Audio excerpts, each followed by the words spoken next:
اعوذ باللہ من الشیطان الرجیم بسم اللہ الرحمن الرحیم قال اللہ تبارک و تعالی فی کتاب المجید وقول الحق بسم اللہ الرحمن الرحیم کتب علیکم الصیام کما کتب علی الذین من قبلکم لعلکم تتقون۔ خدا فرماتا ہے کہ تم پر روزے فرض کیے گئے ہیں جس طرح تم سے پہلے لوگوں پر فرض کیے گئے تھے تاکہ تم متقی اور پرہیزگار بنو۔ ماہ رمضان بہت ہی برکت والا مہینہ ہے۔ اس مہینے کے اندر یقیناً انسان کے گناہ بخشے جاتے ہیں۔ جس شخص کے سال بھر گناہ نہیں بخشے گئے اس مہینے میں خداوند عالم بخش دیتا ہے۔ یہ وہ مہینہ ہے کہ جو خاص ضیافت الہی یعنی اللہ کی طرف سے دعوت ہوتی ہے اور انسان جو ہے مہمان خدا ہوتا ہے۔ تو یقیناً جب ہم کسی کے مہمان ہوتے ہیں اور اس کی شخصیت اور ذات جتنی بڑی ہو ہم اتنا بڑا فخر کرتے ہیں۔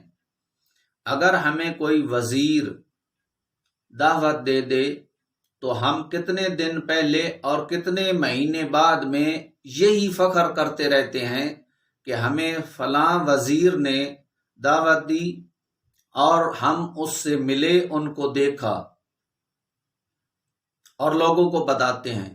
تو پہلے یہ بتاؤ کہ یہ تو دنیا کی حالت ہے، اور ایک عام دنیا کا وزیر میزبان تھا تمہارا، تو آپ اتنا بڑا فخر کر رہے ہیں۔ تو جب خدا میزبان ہو اور ہم مہمان ہوں تو پھر دنیا میں اس سے بڑا تو کوئی فخر نہیں ہے۔ پھر مہمانی کے آداب ہوتے ہیں، مہمان کے آداب ہوتے ہیں، میزبان کے لیے آداب ہیں، ان آداب کو بجا لانا چاہیے۔ دیکھیے، حضرت علی علیہ السلام سے پوچھا گیا، اور اسی طرح یہ رسول خدا صلی اللہ علیہ وسلم سے بھی نقل ہوا کہ رمضان میں بہترین عمل کون سا ہے، تو آپ نے فرمایا ہے الورع یعنی تقوی اور پرہیزگاری۔ الورع عن محارم اللہ یعنی گناہوں سے بچنا، گناہوں سے بچنا اور پرہیز کرنا، یعنی تقوی الہی۔ تقوی کا معنی یہ ہے کہ واجب کو بجا لانا اور محرمات سے بچنا، اور آیت کے اندر یہ لعلکم تتقون، ہو سکتا ہے تم پرہیزگار بن جاؤ۔ دیکھیے، اس دنیا میں ہم رہتے ہیں تو دنیا کی مثال دینے سے بہتر انسان سمجھتا ہے۔ رسول خدا صلی اللہ علیہ وآلہ وسلم ہمارے لیے ایک ڈاکٹر کی حیثیت رکھتے ہیں، ایک وہ طبیب تھے۔ اسی طرح جب خدا کے احکام کی طرف نگاہ کریں تو خدا کو بھی تشبیہ ہم دے سکتے ہیں کہ دیکھیے ڈاکٹر کیا کرتا ہے۔ جب آپ ڈاکٹر کے پاس جاتے ہیں تو وہ دو قسم کی چیزیں، ایک تو میں کچھ گولیاں اور کیپسول اور ٹیکے وغیرہ دیتا ہے، کہتا ہے یہ گولیاں اور کیپسول کھانی ہے اور یہ انجیکشن لگوانا ہے، اور فلاں فروٹ نہیں کھانا، فلاں چیز نہیں کھانی، فلاں گوشت سے پرہیز کرنا ہے۔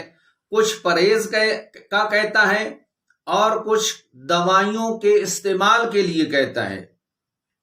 تو اسی طرح انسان کو بھی دنیا کے اندر یہی کہا گیا ہے کہ دیکھو نماز پڑھو، زکوٰۃ دو، حلال روزی کماؤ، حج پر جاؤ، صدقہ دو، لیکن کچھ چیزوں سے منع بھی کیا گیا ہے۔ غیبت نہ کرو، لڑائی نہ کرو، کسی کے عیب ظاہر نہ کرو۔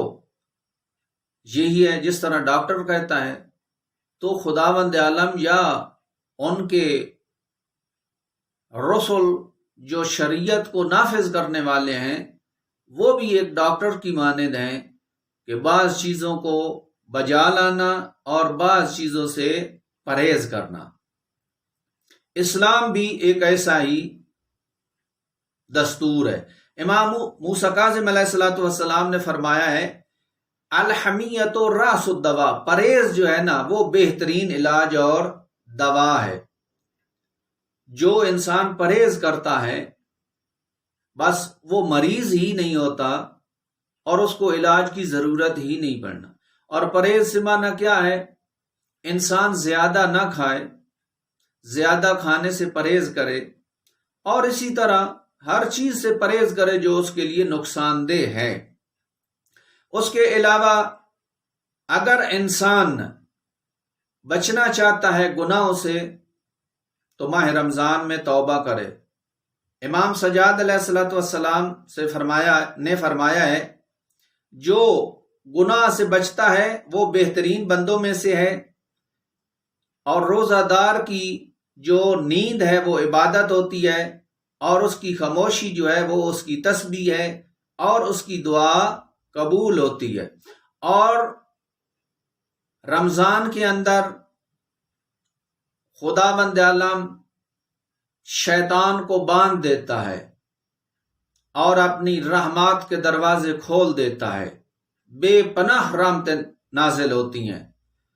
روایت میں کہ بدبخت ترین وہ شخص ہے کہ جو ماہ رمضان میں بھی اپنے گناہ نہ بخشوا سکے، اور جس کے گناہ ماہ رمضان میں نہیں بخشے جائیں گے پھر سالہ سال ایسا موقع نہیں ہے کہ اس کے گناہ بخشے جائیں گے۔ پھر لوگوں کے گروہ ہیں کہ ایک گروہ ایسا ہوتا ہے کہ جس طرح حیوان صبح سے لے کے شام تک باندھ دو، بھوکا پیاسا، اسی طرح ہے، یعنی روزہ رکھتے ہیں لیکن روزے کے ثواب کو ضائع کر دیتے ہیں، ان کو کچھ ثواب نہیں ملتا۔ روزہ رکھتے ہیں، زبان سے غیبت کرتے ہیں، زبان سے گالیاں کرتے ہیں، اور غیبت کان سے سنتے ہیں، آنکھوں سے نامحرم پر نگاہ ڈالتے ہیں، ہاتھ کسی پر اٹھاتے ہیں۔ تو جو لوگ گناہوں میں مبتلا ہوتے ہیں وہ تو ایسے ہے جیسے حیوان کو صبح سے لے کر شام تک نہ چارہ ڈالو نہ پانی پلاؤ۔ ہاں، ایک گروہ ہے جو اپنے آپ کو تیار کرتا ہے، خوف الہی سے ڈرتا ہے، 5 وقت کی نماز پڑھتا ہے اور رات کو عبادت کرتا ہے، شب قدر میں شب بیداری کرتا ہے۔ تو یہ گروہ جو ہے یہ گروہ کامیاب ہے، اور یہی گروہ پرہیزگار اور متقی ہے۔ دیکھیے رمضان کی بہت بڑی فضیلت ہے، رمضان کی بہت بڑی فضیلت ہے۔ رمضان کے بارے میں ہے کہ رمضان کا استقبال بھی کرو اور الوداع بھی کرو۔ جس طرح مہمان آئے تو اس کا آگے سے استقبال ہوتا ہے، اور جب جاتا ہے تو اس کا الوداع کرنا ہوتا ہے۔ تو اس کا کیا مطلب ہے؟ یعنی رمضان سے پہلے رجب شعبان میں کچھ روزے رکھو اور محرم کا استقبال کرو، اور جب رمضان ختم ہو جائے تو رمضان ختم ہونے کے بعد چند روزے رکھو، تاکہ اس کا الوداعی طریقہ کہ اس کو آپ نے الوداع کیا۔ لہذا رمضان کے آنے سے پہلے رجب شعبان میں چند روزے رکھنا ان رمضان کا استقبال ہے، اور رمضان کے ختم ہونے کے بعد شوال میں چند روزے رکھنا اس کو الوداع کرنا ہوتا ہے۔ تو رجب اور شعبان میں زیادہ لوگ اعتکاف بیٹھتے ہیں ایران اور عراق میں، لیکن ہمارے ہاں جو رواج ہے وہ ہے ماہ رمضان میں اعتکاف بیٹھتے ہیں، اور اعتکاف 3 دن کا ہوتا ہے، اور اس میں غیر ضروری باتیں نہیں کرنی ہوتی، اور یہ صرف مسجد میں ہوتا ہے، گھر میں نہیں ہوتا۔ بعض علاقوں میں عورتیں گھر میں بیٹھتی ہیں، نہ ایسا نہیں ہے، چاہے مرد ہو یا عورت ہو، اعتکاف کے لیے شرط ہی مسجد ہے، مسجد کے علاوہ اعتکاف نہیں ہوتا۔ پھر اعتکاف 3 دن کا ہوتا ہے، 4 5 6 دن کا یا 10 دن کا نہیں ہوتا، 3 دن کی نیت کرنی ہوتی ہے۔ اگر کوئی زیادہ بیٹھنا چاہے تو وہ پھر 3 دن کی نیت کرے، پھر 3 دن کی نیت کرے، اور یہ 3 دن کی نیت کرتا چاہے تو جتنے دن بیٹھ جائے، لیکن اعتکاف ہوتا 3 دن ہے۔ اور ماہ رمضان میں تو قرآن، دعا اور مسجد میں یہی ذکر ہوتا ہے، لیکن اگر سارا ماہ رمضان میں تو ویسے اس لیے لوگ بیٹھتے ہیں کہ ثواب زیادہ ہے، عبادت کا ثواب زیادہ ہے، رجب شعبان میں بھی زیادہ ہے، لیکن اس کے علاوہ بھی آپ پورے سال میں آپ بیٹھ سکتے ہو اعتکاف۔ بعض لوگ یہ سمجھتے ہیں کہ صرف محرم کیا رمضان میں ہوتا ہے یا رجب شعبان میں ہوتا ہے، نہیں، ایسا نہیں ہے، محرم میں بیٹھ سکتے ہو، سفر میں بیٹھ سکتے ہو، ربیع الاول، ربیع الثانی، جمادی الاول، جتنے بھی مہینے ہیں آپ بیٹھ سکتے ہیں۔ اگر رمضان میں بیٹھے ہیں تو تینوں دن آپ نے روزے رکھنے، اور رمضان کے علاوہ اگر بیٹھے ہیں تو تیسرے دن کا روزہ واجب ہوتا ہے، تیسرے دن کا روزہ واجب ہوتا ہے۔ تو ہم دعا کرتے ہیں کہ اللہ تعالی ہمیں اسلام پر عمل کرنے کی توفیق عطا فرمائے۔ وما علینا الا البلاغ المبین۔